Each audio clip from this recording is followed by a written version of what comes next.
एक शब्द आहे धम्मसंवेग. सकाळी टाकला मी ग्रुपमध्ये. तर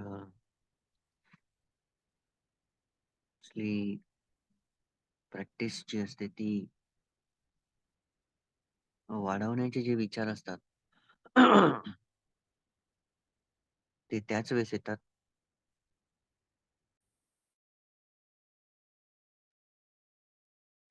ते त्याच वेळेस येतात ज्यावेळेस आपल्याला काही बेनिफिट भेटतात प्रॅक्टिसमधून. मोस्ट ऑफ द टाइम असंच असतं.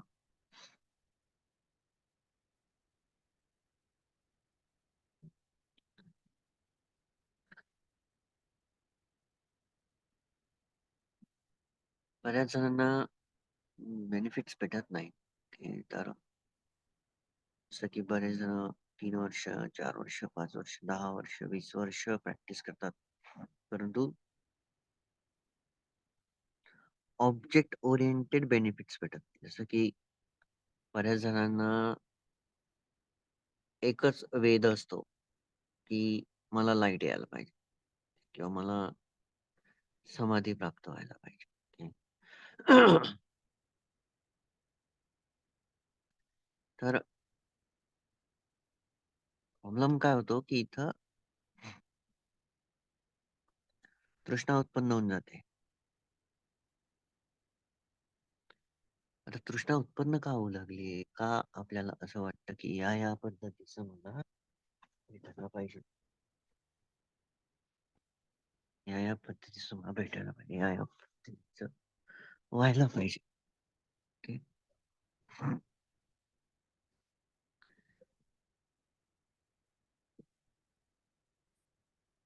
त्याचे प्लेजर असतं. जो सुख आणि आनंद भेटतो एकदा समाधीपर्यंत पोहोचल्यावर, तो नॉर्मल गोष्टीमधून भेटत नाही. तर जो आपला ओल्ड एक्सपिरियन्स असतो, भौतिक वस्तूंचा म्हणूया किंवा मानसिक म्हणूया. मानसिकमध्ये रिलेशन्स घेऊ आपण किंवा आपण लोकधर्म घेऊया. जसं की हॅपीनेस आहे, गेन आहे, प्लेजर आहे, प्रेज. हे 4 ऑब्जेक्ट जे आहेत, ते आपल्याला हॅपीनेस प्रोव्हाईड करतात. म्हणजे हे आपल्याला मानसिक सुख आणि भौतिक सुख या दोघांची पण अनुभूती देऊन देतात. प्लेजर आणि गेन मानसिक सुखाला हे करते, उत्पन्न करते.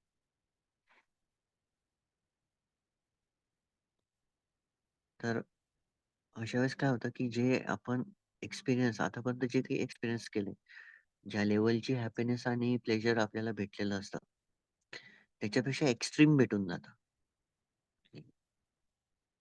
खूप जास्त भेटून जातं, की जे आपण पास्ट एक्सपिरियन्समध्ये कधीच घेतलेलं नसतं तसं. म्हणजे जी प्रॅक्टिस आहे ती काय करते, की आपल्याला एका वेगळ्या लेव्हलला घेऊन जाते. मी इंटरनल सांगते काय होतंय आपल्यासोबत.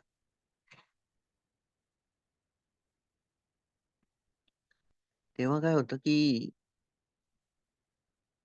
आपलं माइंड जे असतं ते ऑलवेज काय करतं, की टॅली करतं. टॅलीपेक्षा की कंपेअर करत राहतं दरवेळेस. कंपेअर करत राहतं.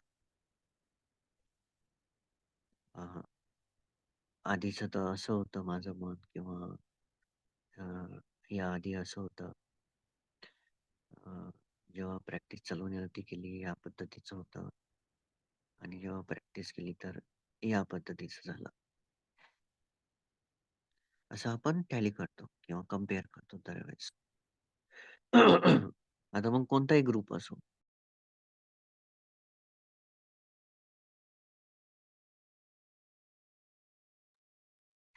कोणताही ग्रुप असो, मे बी एनी धम्ममंगलम असो किंवा टी-बी-एम असो किंवा विपश्यना असो किंवा व्हॉटएव्हर. ओके.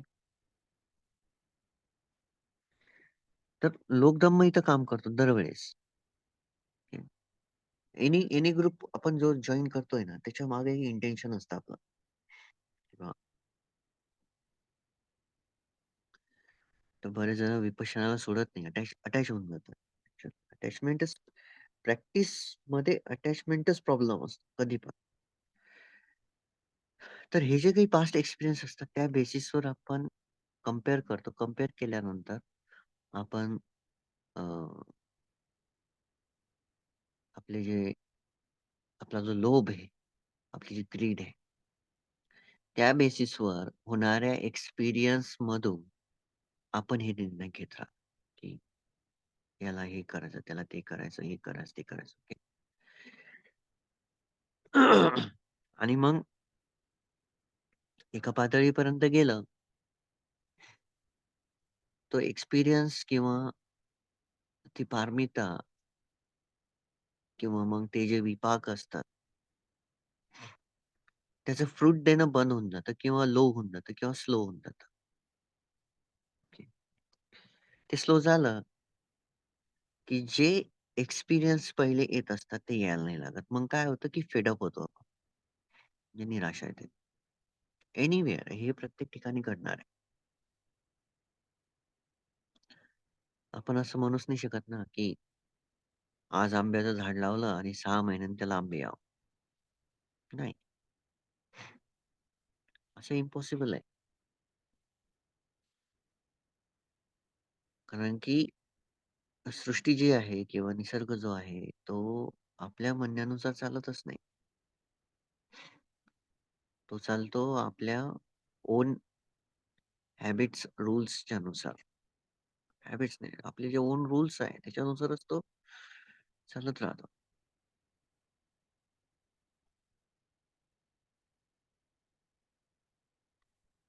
तर ज्यावेळेस हे जे एक्सपिरियन्स असतात, या पद्धतीचे यायला लागतात, त्यानंतर आपलं जी प्रॅक्टिस असते ती फेड अप होते. ओके. आपली प्रॅक्टिस फेड अप होते. आता इथं काय होतं ते दाखवतो मी तुम्हाला. आंबा लवकर या, हे वाक्य.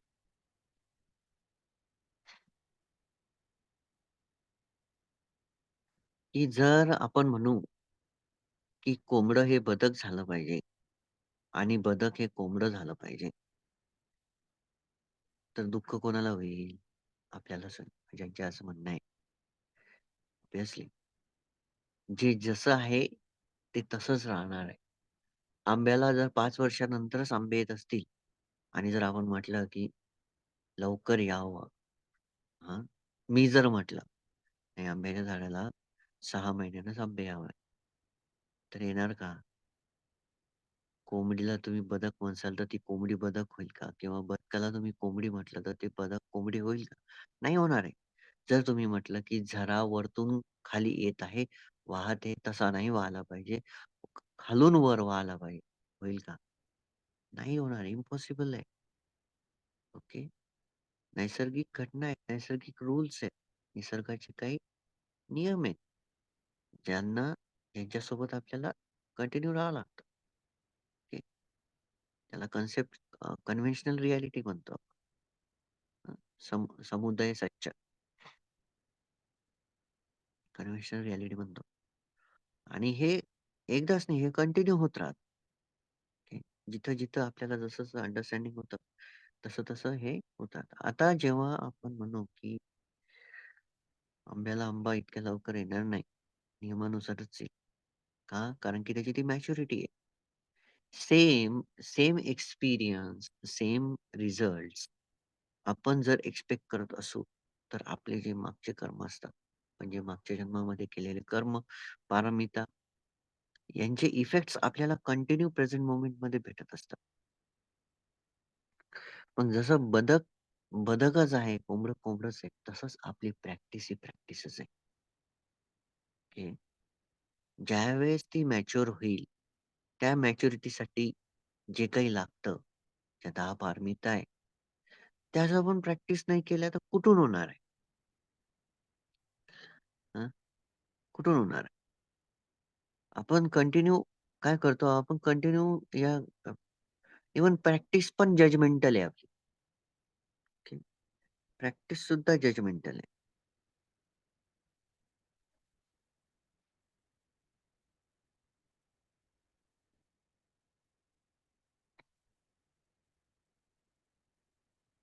ते कशी ते तुम्हाला माहिती आहे. काय करतो आपण ॲक्चुअल तर.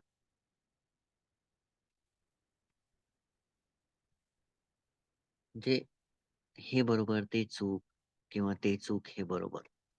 ॲक्चुअल बरोबर आणि चूक काहीच नाहीये. जो तो आपापल्या यानं चाललेला आहे. ओके. पण प्रॅक्टिसमध्ये मिच्छादिट्ठी आहे. मिच्छादिट्ठी, सम्मादिट्ठी. ओके. आता प्रॅक्टिस सपोज थोडंसं वाक्य डीप आहे, परंतु मी नीट सांगतो तुम्हाला. गुड, बॅड हे आपण त्या घटनांना लावलेलं आहे. एखादी घटना, सपोज एक व्यक्ती एका व्यक्तीची हत्या करत आहे. आपण त्याला बॅड मानतो. आणि एक व्यक्ती दुसऱ्या व्यक्तीला मदत करत आहे. त्याला आपण गुड मानतो. ओके. परंतु रिॲलिटीमध्ये काय राहतं, की रिॲलिटीमध्ये हे विपाक आहेत, जे तुम्हाला कंटिन्यू भेटत आहे. समवेअर समहाऊ कुठेतरी एखाद्या जन्मामध्ये ती मदत त्याच्याकडून त्याला झालेली असते, त्याच्यामुळे तुम्ही त्याला करता. एखाद्या जन्मामध्ये हत्या तुम्ही केलेली असते, त्याच्यामुळे तुमची हत्या होते. एखाद्या जन्मामध्ये तुम्ही चोरी केलेली असते, तर तुमच्याकडे चोरी होते. ऑब्व्हियसली ह्या घटनांचा रिझल्ट आपल्याला भेटत राहतो. मग आता आपल्याला आंबे खायचे, तर ऑब्व्हियसली तो पिरियड आहे. मग तसाच पिरियड आपल्याला याच्यामध्ये टाकावा लागतो. दान, शील, नैष्कर्म, पण्या, वीर्य, कांती, सच्च, अधिष्ठान, मेत्ता आणि उपेक्षामध्ये. बेसिकली करतोय का आपण हे? हे प्रॅक्टिस ही कोर लेव्हल पासून व्हायला पाहिजे. कोर लेव्हल एकदम, म्हणजे ज्याला म्हणू आपण इंटेन्शन. चेतनाहं भिक्खवे शीलं वदामि. ओके. म्हणजे एकदम जिथून सुरुवात होते सगळ्या गोष्टींची, तिथूनच प्रॅक्टिस व्हायला पाहिजे. मग जसं तुमच्या समोर चहा आला, तर कप डायरेक्टली तुमच्या ओठापर्यंत झाल्यावर तुम्हाला विचार करायची वेळ नाही लागत. का? कारण की हॅबिट आहे. आणि इंटेन्शन तुम्हाला माहिती आहे, आतमधून कृती लगेच ॲक्ट होऊन जाते. कोणती? की चहा लगेच प्यायचा आहे, थंडी आहे. का? कारण की तुम्हाला ती हॅबिट झालेली आहे. तशी हॅबिट्स प्रॅक्टिसची आहे का? But with mindfulness. Without mindfulness. Habit ह्या माइंडफुली नसतात. सवयी ह्या माइंडफुलनेसचा भाग नाही.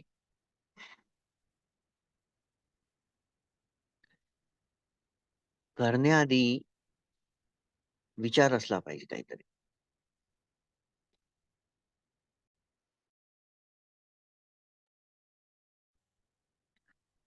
तर रिॲलिटीमध्ये आपण उपेक्षा वापरत आहे का? बेसिक लेव्हलला उपेक्षा. उपेक्षा म्हणजे काय? लोकधम्माकडं अटॅच न होणं वरच्या लेव्हलला. ओके. लोकधम्माला अटॅच न होणं. मिडल पाथला राहणं. मिडल राहणं. गेनलाही न पकडणं, लॉसलाही न होणं. लॉसला पण न पकडणं. गेन असलं तर सुखी होणं म्हणजे गेनला पकडणं. लॉस झाल्यावर दुःखी होणं म्हणजे लॉसला पकडणं. ओके. हॅपीनेस, अनहॅपीनेस. हॅपी झालं की एकदम आनंदित होणं, अनहॅपी झालं की दुःखी राहणं.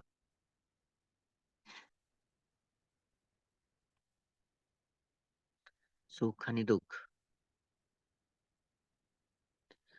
सुख सुख सुख आलं की काय होतं?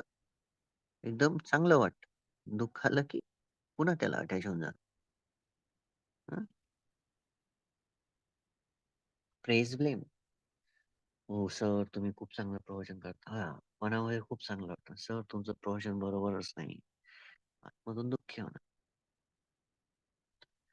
याला जर आपण अटॅच होत असू, तर आपण उपेक्षाची प्रॅक्टिसच नाही करू लागलोय. नो पारमिता. त्या पारमितेला पकडलंच नाही. मेत्ता. काय आहे मेत्ता? अरे, ज्यांना आपण दुश्मन समजतो किंवा ज्यांच्याविषयी आपल्या मनामध्ये वाईट भावना आहे, ते समोर आल्यानंतर त्यांच्यासोबतही प्रेमानं बोलता आलं पाहिजे. कुटील प्रेम नाही. आईचं प्रेम, मदर्स लव्ह. मेत्ता म्हणजे काय? Indirectly mother's love, unconditional love. Condition नसली पाहिजे. हं. मी म्हणतो म्हणून तुम्ही तसं बोलताय, ती कंडिशन झाली. भगवान बुद्धांनी सांगितलं म्हणून तुम्ही तसं करताय, ती पण कंडिशन झाली.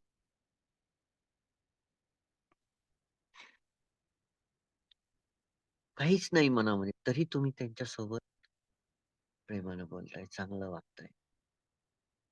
दॅट इज कॉल्ड मेत्ता. जिथं अँगर तिथं मेत्ता नाही. जिथं थॉट ऑफ अँगर तिथं मेत्ता नाही. हे सगळी प्रॅक्टिस आहे. पारमिता म्हणजे प्रॅक्टिस आहे. होते का आपल्याच्यानं? हं. त्याच्यानंतर अधिष्ठान. घेतो का? अधिष्ठान घेतलं का तुम्ही दरवेळेस? दरवर्षी अधिष्ठान घेतलं जातं. दरवर्षी म्हणा किंवा मग बर्थडेला म्हणा किंवा रोज म्हणा, आपण एक रिझॉल्वमेंट ठेवतो दरवेळेस.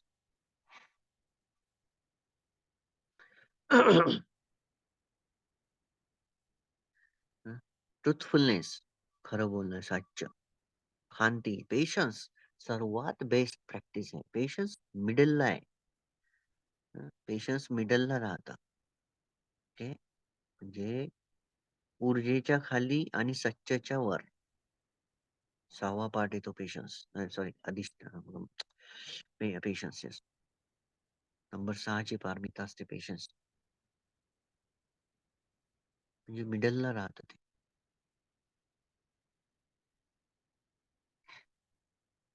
संयम.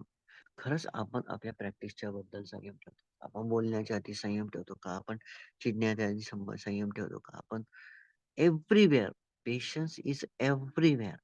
प्रत्येक ठिकाणी पेशन्सची पारमिता वापरल्या जाऊ शकते. बोलण्याच्या आधी राग जर येत असेल तर आपण खरंच रिॲक्ट होण्याच्या आधी काही करतो का? जसं की रागाला सिंपल आहे. लाँग ब्रीथ घेणं, त्यानंतर मनामध्ये आकडे म्हणणं 1, 2, 3, 4, 5 आणि जाऊ द्या ना त्या रागाला.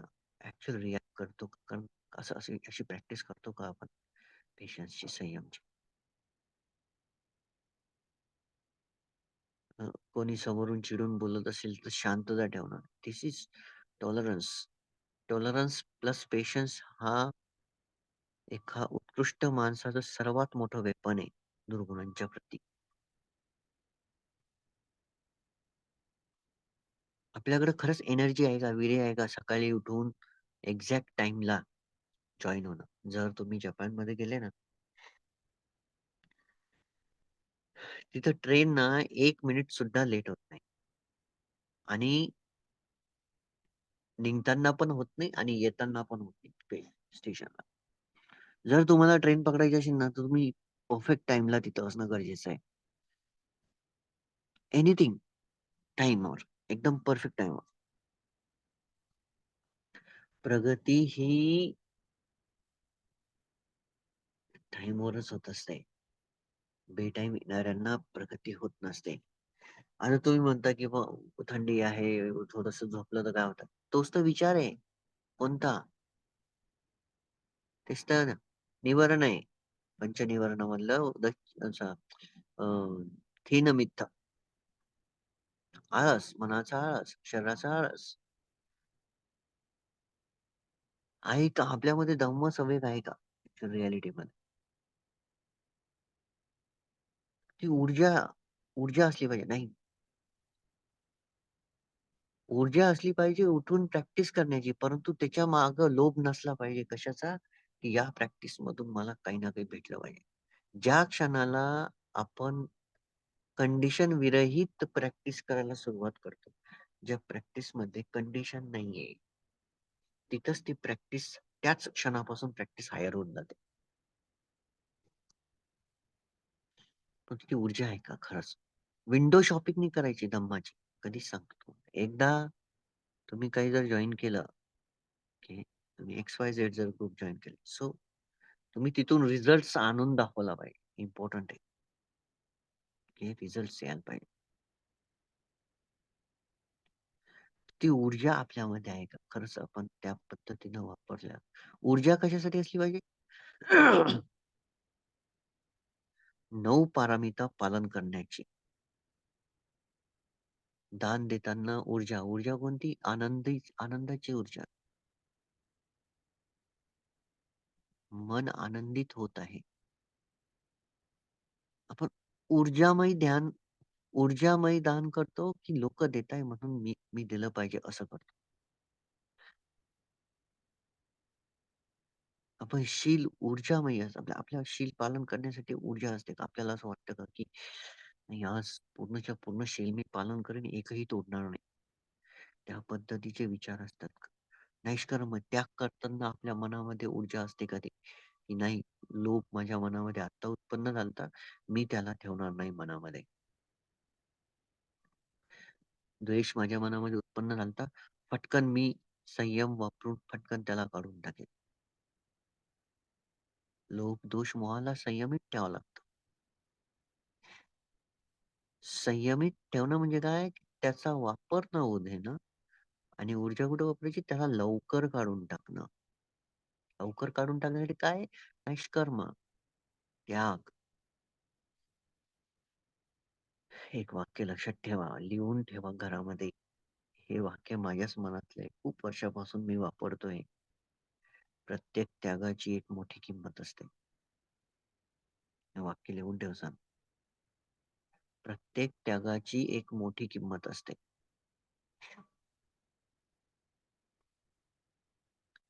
त्याचे जे रिटर्न्स येतात ना, ते खूप मोठे असतात. सर्वात मोठं रिटर्न जे आहे त्यागाचं, ते निब्बाणच आहे. रिनन्सिएशन, नेक्खम संकप्पो, अव्यापाद संकप्पो, अनहिंसा संकप्पो, राइट थॉट. सम्यक विचार असला पाहिजे ना. कोणता? त्याग करण्याचा.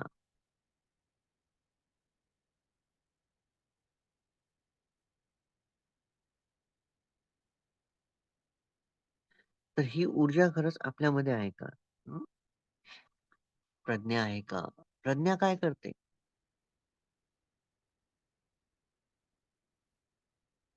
काय करते प्रज्ञा? हं, जे जसं आहे तसं दाखवते. म्हणजे काय? चिकनला चिकन आणि बदकाला बदकच दाखवते. ती असते प्रज्ञा. याचा अर्थ काय? की प्रत्येक गोष्टीमध्ये ज्यामधून दुःख उत्पन्न होत असेल, त्या दुःखाला थांबवण्याची क्षमता आपल्या कृतीमधून प्रज्ञा दाखवून देते. प्रज्ञा. प्रज्ञाबल. ते बल आहे, की जे आपल्याला दुःखापर्यंत पोहोचूच देत नाही. तर खरंच हे 10 पालन केल्यानंतरच रिझल्ट्स उत्पन्न होणं चालू होऊन जातं. हे हे 10 पालन केल्यावर. मग आपण खरंच एफर्ट्स टाकत आहे का? हे 10 पालन करण्यासाठी खरंच आपण एफर्ट्स टाकत आहे का?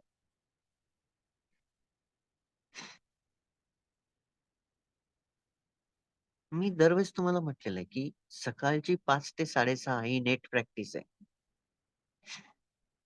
ओरिजिनल ग्राउंड तुमचं सकाळी 9-10 नंतर चालू होऊन जातं. जसं तुम्ही बाहेर फिरणं चालू करता. That's original ground.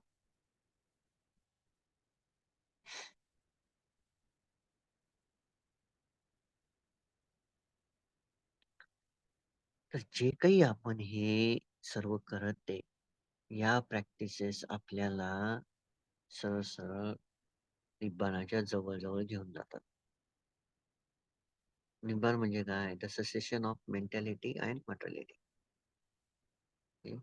The cessation of mentality and materiality. मानसिकता आणि शारीरिकतेचा संपूर्ण अंत.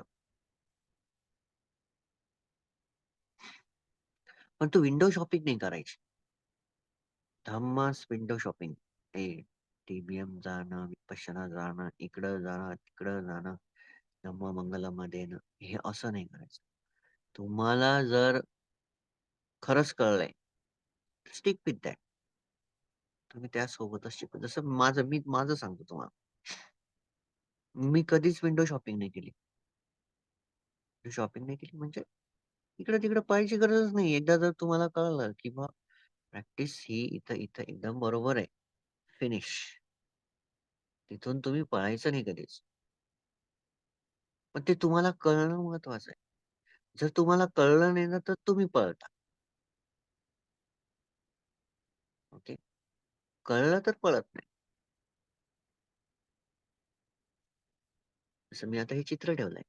ऑक्साईड जे आहे, महातेरा आहे, पण ते आर्यानंद आहे, पण ते ज्ञानश्री आहे, म्हणते अग्गण्य आहे, सयाडो रेवता आहे.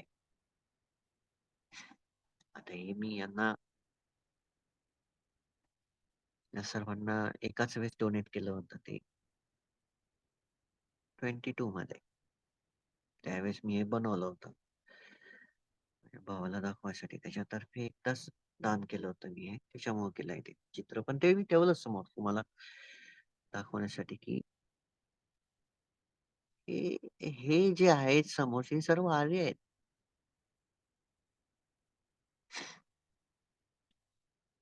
तर यांना ओळखण्यासाठी काही मोठी गोष्ट नाही. यांच्या सानिध्यात गेल्यावरच तुमच्या दुःखाचा लोप व्हायला लागतो. ओके. तुमच्या दुःखाचा लोप व्हायला लागतो. हे काही जास्त अवघड नाही. जसं तुम्ही यांच्या सानिध्यात जाता ना, तर तुमचं जे दुःख आहे ते कमी, कमी, कमी, कमी होत तुम्हाला एकदम शांततेचा अनुभव होतो. तर आपण कुठे होतो, की विंडो शॉपिंग. त्यानंतर त्याच्या आधी होतो आपण एफर्ट्स, पारमिता. ओके. आणि त्याच्या आधी होतो आपण क्रेव्हिंग वर, म्हणजे तृष्णा. ओके. तर या पद्धतीनं ऍक्टिव्हिटीज आपल्या मनामध्ये घडत जातात. का आपण कसं करतो?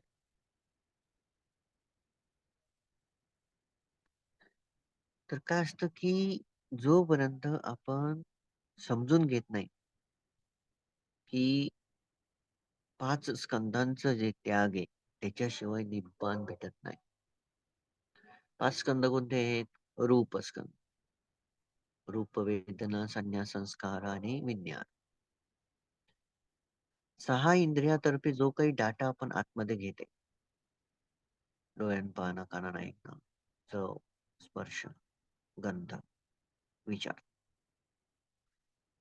पाहणं. जे काही आपण हे सगळं घेते मनामध्ये, बाहेरच्या जगामधून 5 इंद्रिया 6 इंद्रियातर्फे 5 स्कंदासाठी जो काही डाटा प्रोव्हाईड करतो आपण, गुड आणि बॅड कन्व्हेन्शनली, तर हे फीड करत राहतं आपल्या कर्माला. फीड फीड म्हणजे काय? कर्म विपाक जो आहे, पोटेन्शियल जे आहे कर्माचं, ते आपण वाढवत राहतो कंटिन्यू. आणि ते पोटेन्शियल सपोज तृष्णेनं असलं, काम, भव आणि विभव याचंच जर असलं, ऑब्व्हियसली आपलं जे चक्र आहे ते वाढणार. आपलं जे चक्र आहे ते वाढणार. तर चक्र तोडण्याची जी पहिली पायरी आहे, त्या पहिल्या पायरीसाठी लागणारं जे मटेरियल आहे ना, ते कोणतं आहे? त्याच्यामधला एक पार्ट, त्या मटेरियल मधला एक पार्ट आहे सत्पुरी पानेसया. Association with the noble beings. आर्य लोकांची संगती हा पहिला पार्ट आहे. काय होतं निब्बाणाच्या रस्त्यावर जे कल्याण मित्र असतात, रिअल कल्याण मित्र स्वतःपणापासून सुरू होतो हे लक्षात ठेवायचं. स्वतःपणाची प्रॅक्टिस 10 पारमितांची प्रॅक्टिस कंटिन्यू राहते. त्याचं मन म्हणजेच पारमिता आहे.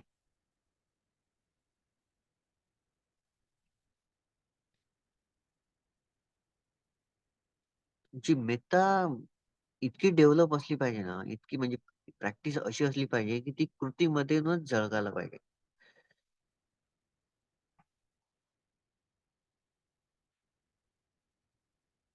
मेत्ता, मुदिता, उपेक्षा. अजान चालू झाली जोराची. एक 5 मिनिटासाठी तुम्ही बेस्ट वे आहे, की ध्यान करा. मी हे अजान थांबू द्या. आनापानाला सुरुवात करा 5 ते 10 मिनिट.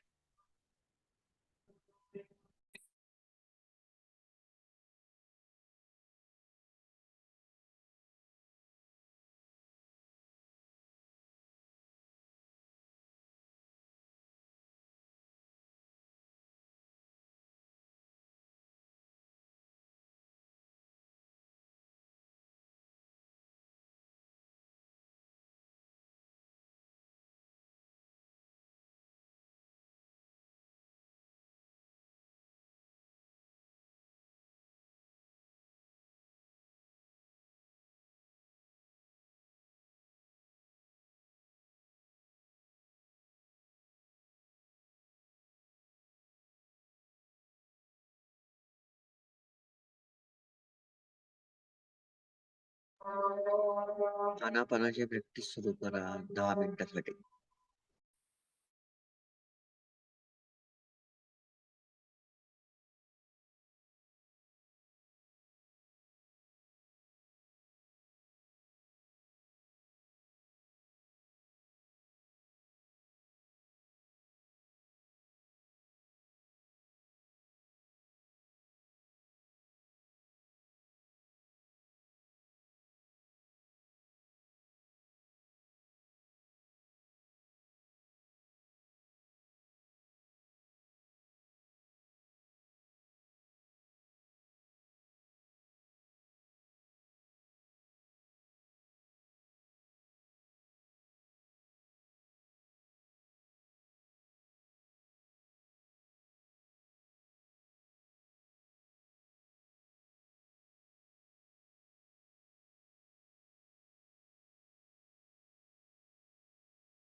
ओके.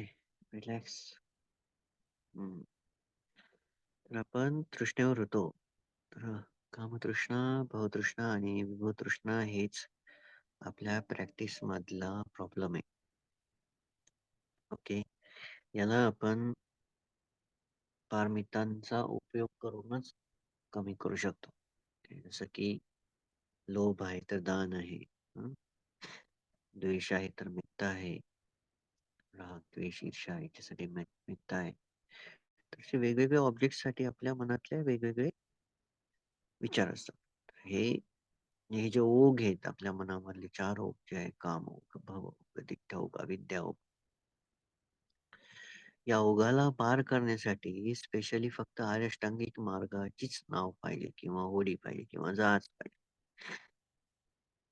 या ओघांना जर टच केलं तरच आपण या ओघांचा भाग होतो. ओके. याचा अर्थ काय? आपण या जगाचा भाग होतो. या जगाचा भाग आपण केव्हा होत असतो? जेव्हा जेव्हा आपण स्कंधामध्ये विवरतो. उपादान. त्याला आपण उपादान म्हणतो. याला आपण वापरतोय. त्या मराठी भाषेमध्ये काय म्हणू याला? वापरतो आपण. रूप, उपादान, स्कंद. हं. तर उपादानचा ॲक्टिव्हिटी काय? उपादान काय करतं? उपादान काय करतं, की मी, माझं, माझे आणि आसक्ती या दोघांचं कॉम्बिनेशन आहे. आसक्ती कोणाचं कशामुळे उत्पन्न होते? लोभामुळं. लोभ कोण करतं? मी करतो. लोभ कशासाठी असतो? माझा आहे म्हणून असतो. ठीक आहे. हे याला आपण सगायदिट्य म्हणतो इनडायरेक्टली. सक्काय, सक्काय. Okay. Wrong conception about the body and mind. That is सगायदिट्य. मनाचे चुकीचे दृष्टिकोन शरीर आणि मनाविषयी असलेले. त्याला सकायदिट्य म्हणतो. तर हे जे 4 ओघ आहे, या हे ओघच तृष्णेची नदी आहे. नथी तन्ना समा नदी. तृष्णेसारखी कोणतीच मोठी नदी नाहीये. तर हे आपण जोपर्यंत आपले दुर्गुण ओळखत नाही आणि त्याच्यावर वर्कआउट करत नाही ना, तोपर्यंत हे होत नाही. आपण किती प्रॅक्टिसचं ढोंग नाही करायचं. सर्वात महत्त्वाचं वाक्य सांगत आहे मी तुम्हाला. की प्रॅक्टिसचं ढोंग कधीच करायचं नाही. अजून मजा चालू झाली दुसरी.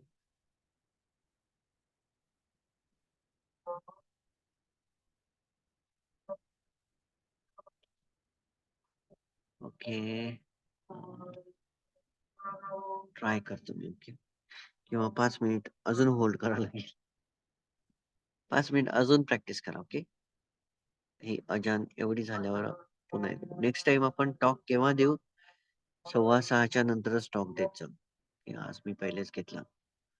थोडं 5 मिनिट अजून प्रॅक्टिस करा.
या ओके. Relax now. सो मी होतो की आपण प्रॅक्टिसचं ढोंग नाही केलं पाहिजे. की आय एम अ प्रॅक्टिशनर, की त्या पद्धतीचं कपडे घालणं किंवा त्या पद्धतीचं असं कधीच नाही केलं पाहिजे, की बाबा मी खूप शिलाची प्रॅक्टिस करतो आणि तू काहीच करत नाही. मी एवढं केलं, मी तेवढं केलं. द मोमेंट आपण असं म्हणणं चालू केलं ना, दॅट मोमेंट सकाळदिट्टे इज ॲक्टिव्हेटेड. सकाळदिट्टे ॲक्टिव्हेटेड म्हणजे काय, की जे काही आपण कृती करणार, ती होणार अपुण्य अभिसंकार. म्हणजे त्याच्यामधून मोस्टली जे आहेत, अपुण्यच प्रसारित होतील, अपुण्यच निघत राहतील. हे सर्व मी तुम्हाला याच्यासाठी सांगत आहे, की ज्या मोमेंटला आपण रिनन्सिएशन म्हणतो, त्याग म्हणतो, तर ते त्याग कशात असला पाहिजे? 5 स्कंधांचा त्याग असला पाहिजे. रूप, वेदना म्हणजे अ, रूप, वेदना, संज्ञा, संकार, विज्ञान. रूप उपादान स्कंध. तर हे जे उपादान आहे ना, उपादान ज्याला आपण चिपकलेलो आहे, आय, मी, माइन सकाळ दिठ्ठीमुळं. सकाळ दिठ्ठीमुळं कशाला चिपकलेलं आहे? आपल्या रूपाला किंवा बाह्य रूप, अंतर्रूप. ओके. 2 प्रकारचं. हे आपल्या आतमधलं आणि आपल्या शरीराचं. परंतु जे जसं की रॉंगली अटॅच आहे आपण दुसऱ्या लोकांसोबत, बॉडीली अटॅच आहे आपण दुसऱ्या लोकांसोबत. That is also wrong. की attachment is wrong. Attachment is a wrong practice. ही लिहून ठेवा. Attachment is a wrong practice. Okay. ती प्रॅक्टिस आहे अटॅचमेंटची. काय होतं की ज्या क्षणाला आपण हे सर्व टॅली करत बसतो किंवा कंपेअर करत बसतो, ह्या सर्व घटना मनामध्ये घडत होतात. परत असं ज्या मी तुम्हाला 1 तासापासून सांगत आहे कंटिन्यू. तर ढोंग नाही करायचं. ढोंग म्हणजे काय? अ, अ, ब एकदम पांढरे शुभ्र कपडे घालून जाणं. पण पांढरे शुभ्र कपडे घालून जाणं हे चांगलंच आहे. परंतु त्याच्या मागचं जर इंटेन्शन असं असेल, किंवा मी खूपच मोठा प्रॅक्टिशनर आहे आणि मी या पद्धतीचं घातलं आणि त्याच्यामुळे मी खूप मोठा झालो. That is wrong. ओके. तुम्ही पांढरे कपडे घालताय आणि मनामध्ये द्वेष ठेवताय दुसऱ्याविषयी. झालं ना, चुकलं. प्रॅक्टिस तिथंच खलास झाली आपली. प्रॅक्टिस म्हणजे काय? धम्म. ओके. मी जेव्हा प्रॅक्टिस शब्द वापरेल ना, त्यावेळेस तुम्ही समजून घ्यायचं, की मी धम्माविषयी सांगत आहे. जी काही रोजची आपली डेली हॅबिच्युअल प्रॅक्टिस आहे, त्याच्याविषयी सांगत. तर काहीच नाही. मी तुम्हाला आताही सांगतो. तुम्ही 10 पारमिता जर व्यवस्थित पालन केल्या ना, काहीच मोठं शिकायची गरज नाहीये. काहीच कुठं जायची गरज नाही. तुमचं निब्बाण तिथंच घडून जातं. ओके. एकदम भगवान बुद्धांनी सरळ-सरळ सांगितलेलं आहे. पारमिता पालन करा. बस फिनिश. दशपारामी करसाल तर अरहंत. उपपारामी करसाल तर पैचिक बुद्ध. परमत्त पारामी करसाल तर सम्मा संबुद्ध. ओके. परंतु आपल्याला एवढा कालावधी टाकायची गरज नाही. ओके. जर तुमची विश असेल, मला सम्मा संबुद्ध व्हायचं, तर तुम्हाला त्या पद्धतीच्या पारमिता पालन करावं लागते. परमत्त पारामी. परंतु त्याच्यासाठी कालावधी खूप मोठा असतो. तेवढा कालावधी आपल्याला सफर व्हायची गरज नाही. तेवढ्या कालावधीसाठी आपल्याला जायची गरज नाही. नॉर्मली आपण पारमीही पालन केलं तर अनंत होऊन जातं. तर हे सर्व जे काही आहे, ओल्ड फॅब्रिकेशन जे आहे आपल्या बॉडी आणि स्पीच आणि माइंडच्या जे काही संस्कार आपण मागं घालून ठेवलेले, हे काम त्याच वेळेस करतात ज्यावेळेस आपण अनमाइंडफुल असतो, अजागरूक असतो. जागरूकता म्हणजे काय? की धम्मा इन ॲक्शन. भगवान बुद्धांचा धम्मा हा ॲक्शनमध्ये असणं म्हणजेच जागरूकता आहे. ओके. सरळ, साधं, सोपं, एकदम साध्या भाषेत तुम्हाला सांगत आहे, की माइंडफुलनेस म्हणजे काय? धम्मा इन ॲक्शन. तर हे जे काही आपण 8 लोक धम्माला चिपकत आहे, ज्या वेळेस त्या-त्यावेळेस आपण इक्वॅनिमिटीमध्ये नाही. उपेक्षा नाही, उपेक्षा संपोषणं त्यामध्ये नाही. ज्या वेळेस आपण 5 स्कंदाला चिपकते, अटॅच होते, त्याला महत्त्व देते, then that moment we are not practicing the dhamma. त्यावेळेस आपण प्रॅक्टिस नाही करत. ज्यावेळेस आपण आपल्या व्ह्यूला महत्त्व देतो आपल्या शांततेपेक्षा, त्यावेळेस आपण प्रॅक्टिस नाही करत. ज्यावेळेस आपण आनंदित होतो, काही प्राप्त झालं, दुःखी होतो, काही नुकसान झालं तर त्यावेळेस आपण प्रॅक्टिस नाही करत आहे. जसं आपण त्याग नाही करत आहे 5 स्कंदाचा. कशापासून त्याग करायचा आहे 5 स्कंदाचा? लोभ, दोष, मोहामुळं. जी आसक्ती आहे, जे उपादान आहे या स्कंदासोबत झालेलं आहे, त्याचा त्याग जर करत नाही, तर आपण प्रॅक्टिसमध्ये नाही. या 5 इंद्रियांचा जर आपण उपयोग बरोबर नाही करत आहे, या 5 इंद्रियावर जर इंद्रिय संवर्शील नाही लावत आहे, तर आपण प्रॅक्टिस नाही करत. आपण जर 10 पारमिता योग्यरित्या पालन नाही करत आहे रोज, इंटेन्शनली जर पालन नाही होत आहे, तर आपण प्रॅक्टिस नाही करत.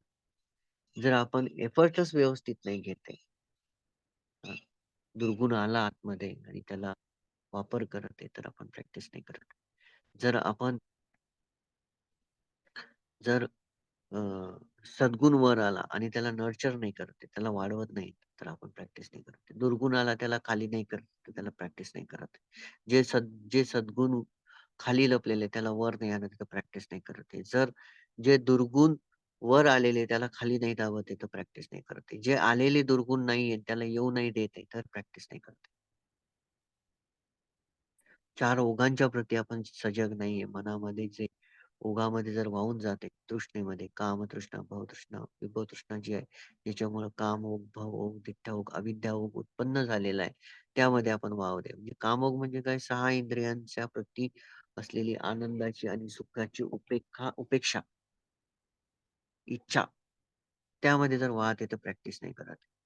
भवओग म्हणजे view regarding to the futuristic view आपल्या कल्पना, आपल्या इच्छा भविष्यामधल्या त्या जर आपण पुन्हा-पुन्हा विचार करतोय तर आपण प्रॅक्टिस नाही करत.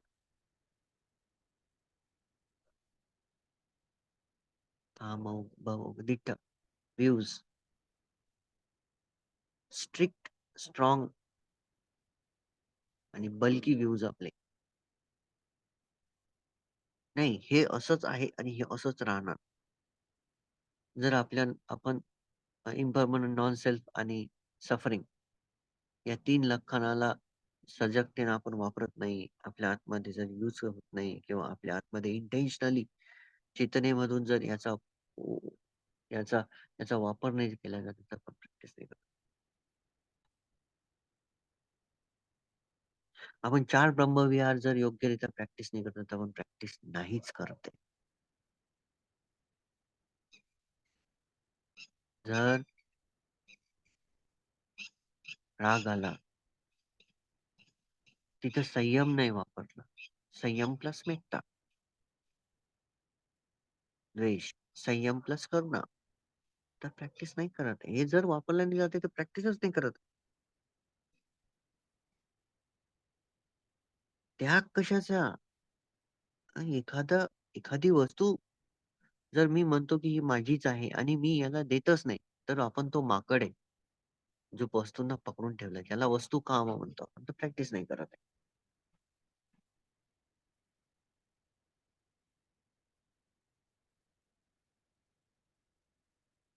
आपण प्रत्येक वेळेस जर फॉल्ट शोधत आहे प्रत्येक गोष्टीमध्ये, तर आपण प्रॅक्टिस नाही करत. आपण कंप्लेनिंग करत आहे, तर आपण प्रॅक्टिस नाही करत. आपण जर दरवेळेस हॅबिच्युअल वेनंच रिएक्ट करत आहे. लोभ, दोष, मोहामधून तर आपण प्रॅक्टिस नाही करत आहे. किती सांगितलं तुम्हाला प्रॅक्टिस न करण्याचं आहे. प्रॅक्टिस करणं म्हणजे काय याच्या विरुद्ध व्हा. सहजासहजी प्रॅक्टिस करणं आहे. जर आपण आपल्या हिंड्रन्सेस म्हणजे निवारणांना जर थांबवत नाहीये, तर प्रॅक्टिस नाही करत. इन द एंड हे सर्व जर थांबवलं आपण करणं, तर निब्बाण जास्त दूर नाही. मी माझ्या जिभेतून रक्त पडूस तरी प्रवचन दिलं. पण जर तुम्ही कृती नाही केली, तर काहीच फायदा नाही. ब्लड सुद्धा आलं बोलता, बोलता, बोलता, बोलता, बोलता. आणि जर तुम्ही त्याला कृतीमध्येच नाही आणलं, तर काहीच फायद्याचं नाही. रिअली काहीच फायद्याचं नाही. प्रवचनांनी फक्त तुम्हाला उत्साह उत्पन्न होईल. तुम्हाला ऊर्जा भेटेल.